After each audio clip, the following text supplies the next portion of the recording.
Good morning, you're watching Morning Headlines. I'm Azuddin and it's the 7th of May. Now, dominating headlines today is the abduction of the Chinese national off the Sabah coast near Lahad Datu. Now, Malay Mail runs in with the first story where rich China nationals targeted by kidnappers. What I like about Malay Mail's front page here is that they have an infographic showing 8 different incidences of abduction over the many years. So this really begs the question of whether or not our waters are really safe and whether or not our patrol security is really doing the job they should. Now, in their inside pages, they talk about how the water security patrol are unsure. Who's in charge here? Is it the police? Is it ESCOM? Is it the military? Is it the Marines? Now, there's different tussle and coordination going on between this all, so there's a confusion here. So maybe that's one of the reasons why this abduction case is really happening, because we really don't know who's in charge. The Star runs along another angle of the story. Now, they run the headline where curfew after another grab. Now, basically what's going to happen here is that if you're in Sabah, you can stop thinking about having those midnight baths after 7 o'clock or midnight swims. But really, it's all about common sense. Who really goes swimming late at night, right? And I guess this is one of the reasons, because this man was abducted when he went out for swimming late yesterday night, and he was abducted, of course, by these 5 gunmen. Sinar Harian runs along the same vein. That you have the same story here, ESCOM bolos lagi. But I think what's more interesting is that Sinar, as usual,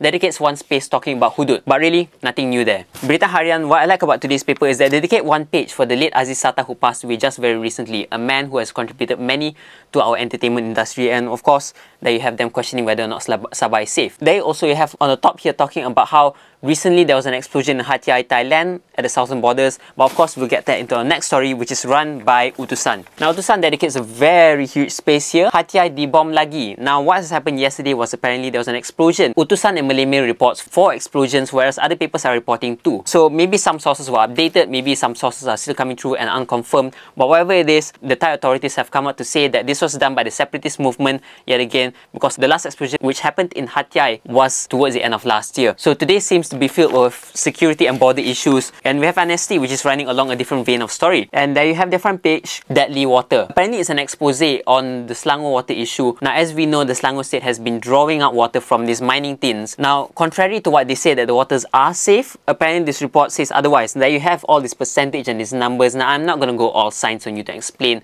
why it's poisonous, but whatever it is, apparently the water coming from these tin mines are understandably poisonous, especially for consumption. So this is likely one of the consequences coming up from Selangor really wanting to solve their water crisis and possibly not taking into account that tin mining water might really just be poisonous. What's Selangor state government doing to fix that issue? We're going to wait for the answer, right? And finally, The Sun runs a story where Teresa Kok is charged with sedition for her Wonderful Malaysia video. Now, what I find problematic, especially with the whole scene of the story, is that we have other people like Perkasa and Isma going out saying very seditious remarks and very offensive things, but yet they're not charged. Why? It looks very politically motivated to me, at least, where certain people are charged, certain people are not, based on their alignment. We have Metro, which runs their usual plethora of stories on their front page. Now, first story here is about a woman who scratched and zapped her husband when she tried to vent out her expressions to him at 4 o'clock in the morning, and he didn't want to listen. Down here is, of course, the late Aziz passing. And here is our Johor football team, as usual, being up to mischief. This time, stealing 400 from one of the team members. Here we have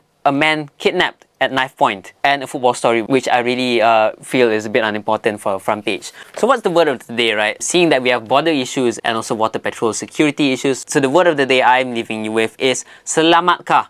Are we safe?